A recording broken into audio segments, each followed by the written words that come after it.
namandots, namandots, namandots, namandots. Namanda, namanda, namanda.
Namo Amida Butsu, Namo Amida. Namanda, namanda, namanda, namanda, namanda, namanda, namanda, namanda, namanda, namanda. Good morning, everyone. My name is Leo Ballenbao, and I'm a minister's assistant here at the Buddhist Church of San Francisco. And I'd like to welcome you all to the August 1st Sangha Service. Just to begin with, a few housekeeping things. First, we ask you to mute your mic, and this is being recorded, so it'll be available at a later date. And if you could just mute, and also it'll be just the speaker view that is being recorded. So I'd like to begin this morning with a group reading, which is the Three Treasures. Please join me in Kansho. Hard is it to be born into human life. Now we are living it. Difficult is it to hear the teachings of the Blessed One. Now we hear it. If we do not realize the truth in this life, when will it be realized? Let us reverently take refuge in the three treasures of the truth. I take refuge in the Buddha. May we absorb ourselves in the principle of way to enlightenment and awaken in ourselves the supreme will. I take refuge in the Dharma. May we be submerged in the depths of the doctrine and gain wisdom as deep as the ocean. I take refuge in the Sangha. May we live in harmony in the great assembly as disciples of Buddha and be freed from all hindrances, becoming units of true accord in the life of harmony, in a spirit of universal oneness, freed from the bondage of selfishness. Even through myriad ages of kalpas, hard is it to hear such an excellent, profound, and wonderful doctrine. Now we are able to hear and receive it. Let us thoroughly understand the true meaning of Tathagata's teaching.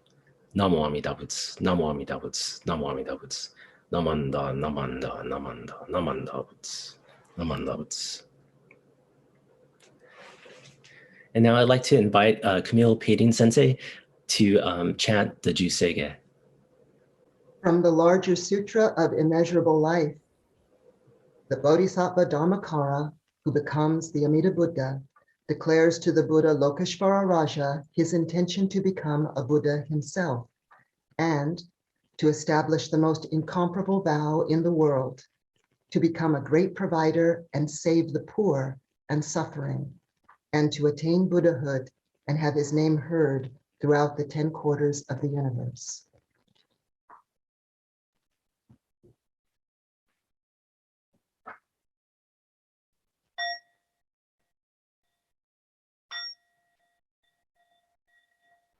Gagon chosegan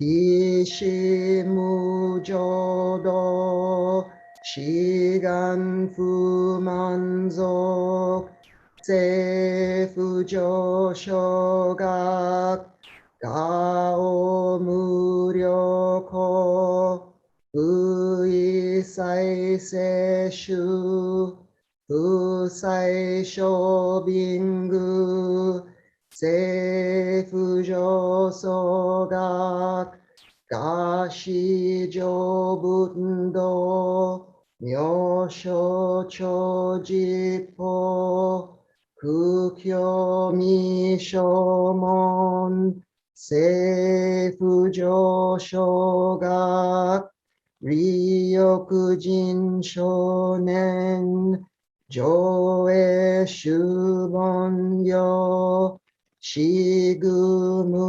jodo Isho tenin shi Jinriki endai ko Fusho musaido Shoujo sankumyo Kosai shuyakunan Kaishi chiegen Meshi konmoan Hesoku sho akudo Tsudaten zen shumon Kosojo manzo Iyoro jippo Nichigaten shujuki Tenko ompugen Ishu kai hozo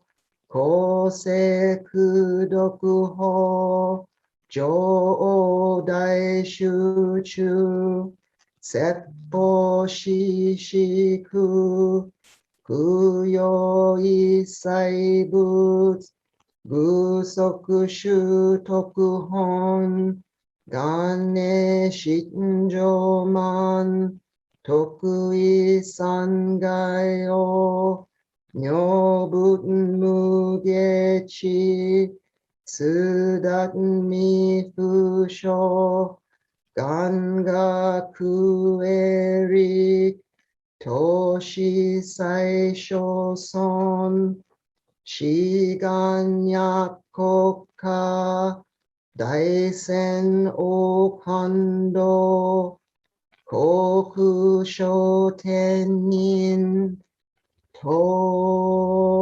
uchin yoke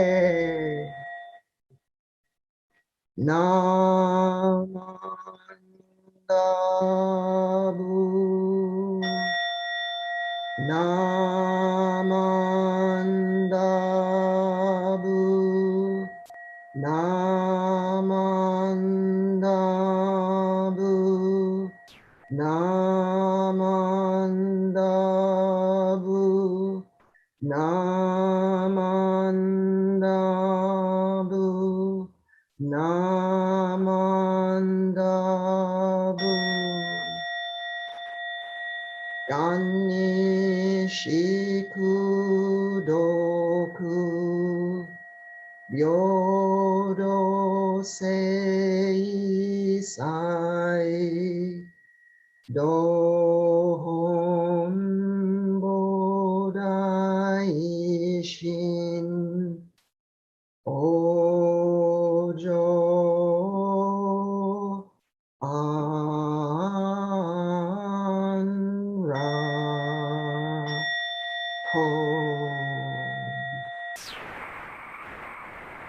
May this merit virtue be shared equally with all beings.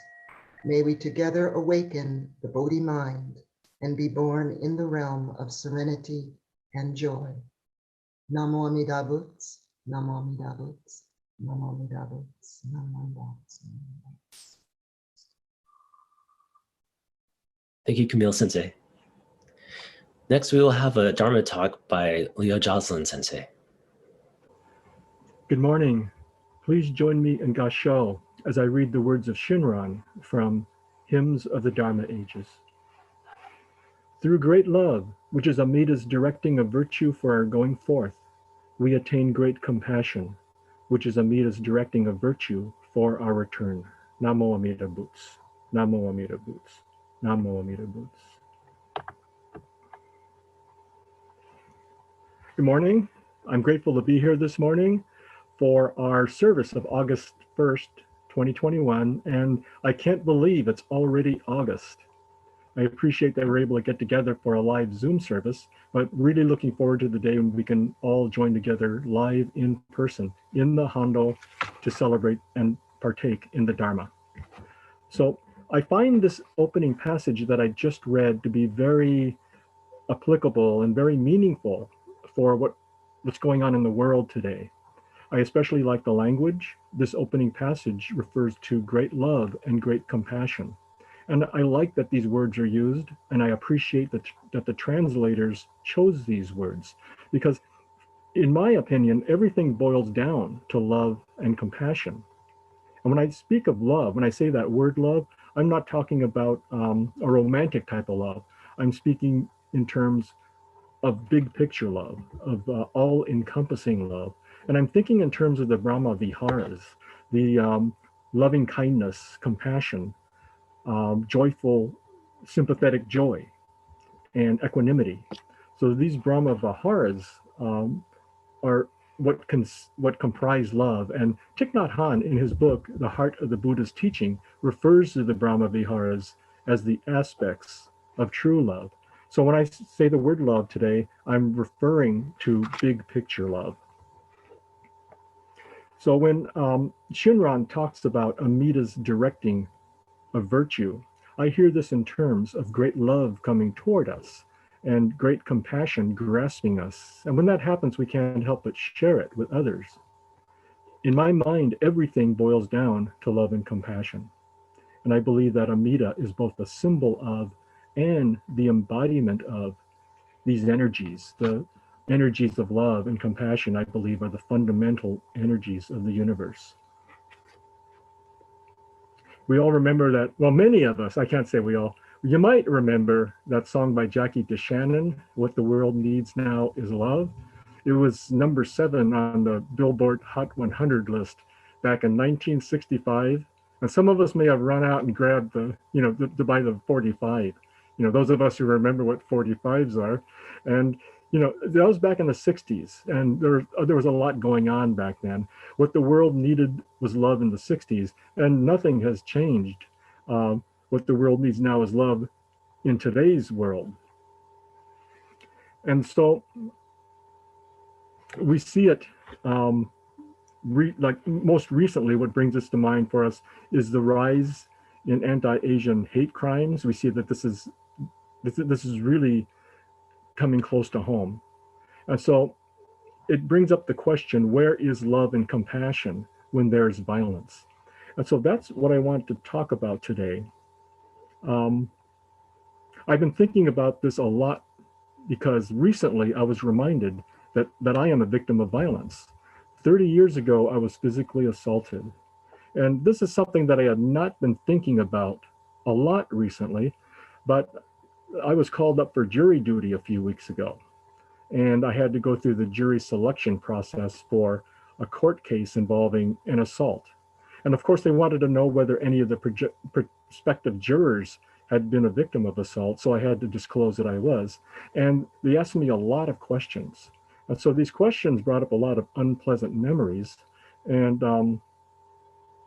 now that I'm a Buddhist, I can look at what happened through a Buddhist lens. And so what I want to do today is talk about what happened.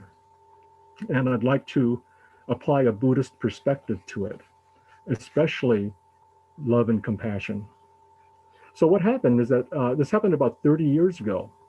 And I was with a friend at a nightclub in Los Angeles. It was 2 in.the morning and they closed the club down. So we were walking back to the car, which we parked a couple of blocks away. And it was in what you might call an economically deprived neighborhood. So we got to the car and we were starting to get in when we were suddenly surrounded by 10 or 12 young men. And they started acting very aggressively toward us. And they asked for our money.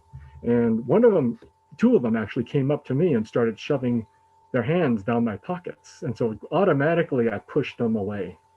But before I knew it, a third one came at me with some sort of metal rod in his hand, and he swung it at my head. I was able to get out of the way, I believe, because I think it just glanced off my head. And at that moment, I knew we had to get out of there. We ran away and got away. Unfortunately, they took my friend's keys and stole the car. And we made it to the main boulevard. And so we were out of danger. We called the police, and they never came because I guess at 2 a.m, since we were out of danger, we were a low priority. But we were able to hook up with friends. Someone looked at my head. We were able to determine that it was not a serious injury. There are a lot of big blood vessels up here, so there was a lot of blood, but it was it ended up to be a superficial wound. And our friends supported us in the aftermath of that attack. Now, the next day, we went in and filed our police reports, and ultimately the police caught these guys and they recovered the car. And so a few weeks later, I was called into a lineup, and I went in, I saw these 5 guys lined up in a row. I was behind a 2-way mirror, and I couldn't tell which one hit me because they all looked alike. They were all the same height. They all had little mustaches, and they all had the same body build. And I didn't get a good enough look at who hit me, so I couldn't identify them. But they still wanted me to testify in court. So a few weeks later, I went to court, and luckily I didn't have to testify because the lawyers came up with some sort of plea bargain. So I don't know what happened to the young man who hit me. I can only hope that his life has come to some sort of peace at this time. And after telling the story, I was excused from jury duty, which was a relief. They didn't give a reason for excusing me, but I imagine it's because I was the victim of an assault. So the jury selection process brought back these memories from 30 years ago. In retrospect, the most important part of the story is not what happened that day or that night. It was what was going through my mind when I went to the lineup. Before I went to the lineup, I was expecting to experience strong emotions of anger and hatred. I thought, I'm going to go in, I'm going to see who hit me, and then I'm going to have an emotional reaction. However, I found out that I found not to have this experience at all. And instead, I experienced and felt compassion toward them. And I was quite surprised by this. I was asking myself, why am I not more upset? Why am I not angry? Why am I not feeling hate? Instead, I was thinking about how hard their lives must be. When I saw these 5 guys, I thought their lives must be very hard. And I recognized that they were economically deprived. I saw them as very human, and I saw them as suffering. This doesn't mean that it was okay for them to do what they did. What they did was wrong, and there are consequences. But their suffering gave the behavior a context that allowed for compassion to arise. You see, what happened was that an intervention took place in my life during the weeks before I went to the lineup. Had I gone to the lineup just a couple of days after the attack, I probably would have been filled with anger and hatred because I'd been going over the incident in my head over and over again. I kept thinking thoughts like, oh, they hit me, they stole from us, and I felt like retaliating in some way. But there was an intervention in the days and weeks after, in that love reached out to me through my friends. They surrounded me with love.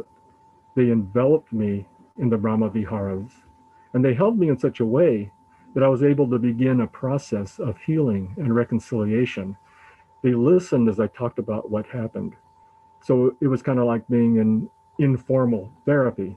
And little by little, my heart began to reconcile and heal. So by the time I got to the lineup, there was room for compassion in my heart. Now, I wasn't a Buddhist in those days, but if I were, I would probably say that, yeah, I was recognizing that causes and conditions were such that these young men were seriously suffering, and I was opening up to the bigger picture. I no longer felt anger or hatred, only a wish for healing. And I also felt a great sadness of what was happening in these young men's life. The teachings of Shakyamuni Buddha become very real here, especially the opening verses of the Dhammapada. And this is from the translation by Max Muller, and I've rearranged it a little bit for clarity. Shakyamuni Buddha is reported to have said, and he's talking about thoughts, "She abused me, he beat me, she defeated me, he robbed me." These are thoughts. And Shakyamuni says, "In those who harbor such thoughts, hatred will never cease. In those who do harbor such thoughts, hatred will cease." And then he says that famous line, "For never does hatred cease by hatred at any time. Hatred ceases by love. This is an eternal law." So what he describes in this verse summarizes my experience. I had such thoughts, and my mind was going over and over them and fanning the flames of hatred, because anger is a very human and natural reaction when one is violated.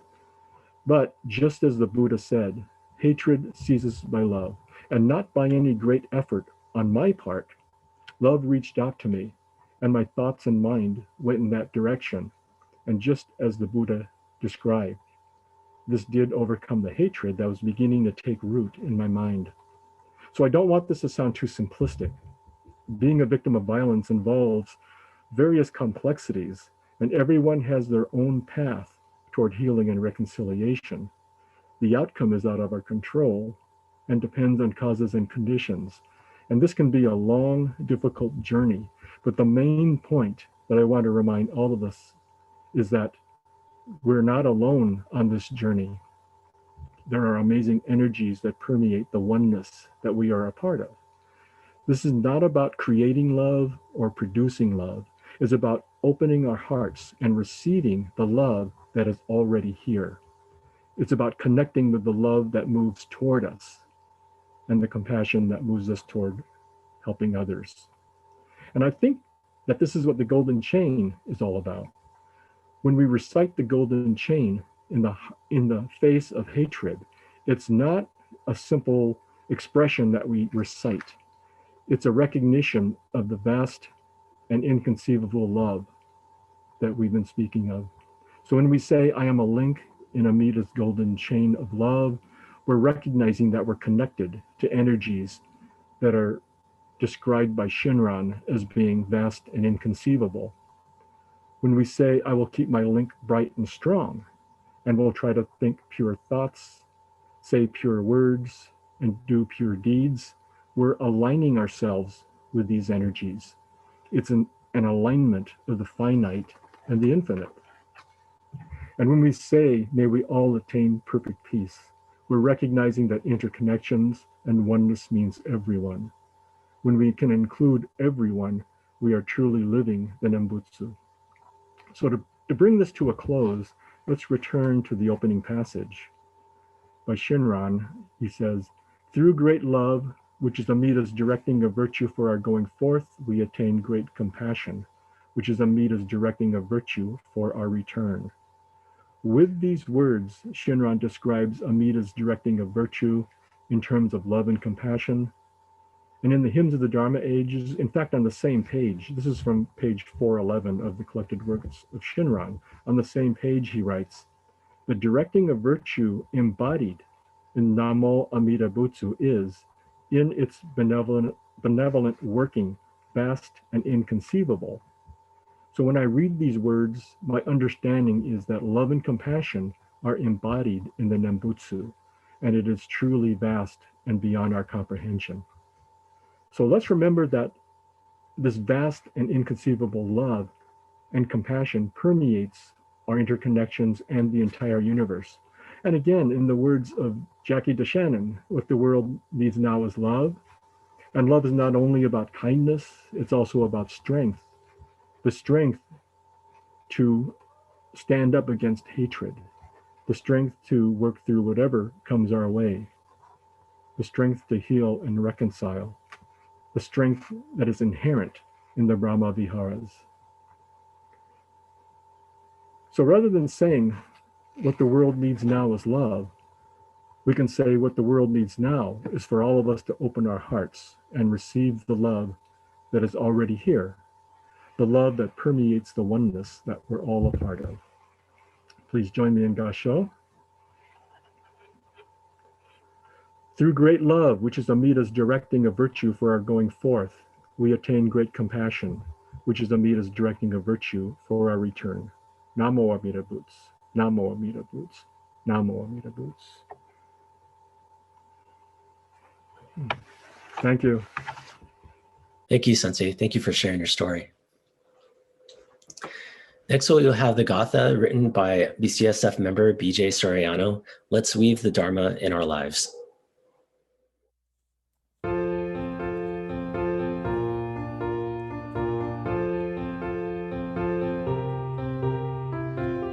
I've been thinking about how we live each day and the people we meet along life's way. Was I kind to my friend? Was I thoughtful or rude? Did I offer my best thought or keep it away? Let's weave Dharma in our lives with love and joy in our hearts. Let's weave Dharma in our lives, remembering the teachings Amida imparts. How I choose to be is like a mirrored glove. Whatever my choices is what others will see. Did I make the right choice? Did I say the right words? No matter what happens, it's all up to me. Let's weave Dharma in our lives with love and joy in our hearts. Let's weave Dharma in our lives, remembering the teachings Amida imparts. Everyone that I meet is very special indeed. Whatever their background, they're human like me. Do I treat each one fairly?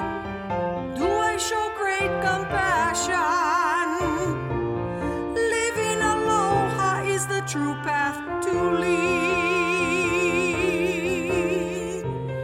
Let's weave Dharma in our lives with love and joy in our hearts. Let's weave Dharma in our lives, remembering the teachings Amida imparts.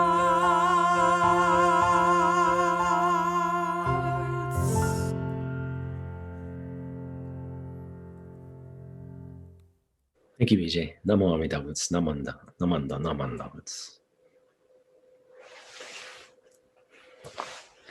Next, I'd like to share a short reading from the book Dharma Breeze by Nobuo Haneda.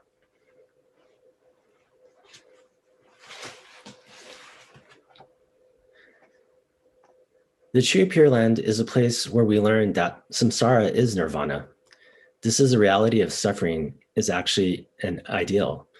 When we start to study Buddhism, we think nirvana exists outside of samsara. Thinking this way, we seek nirvana outside samsara.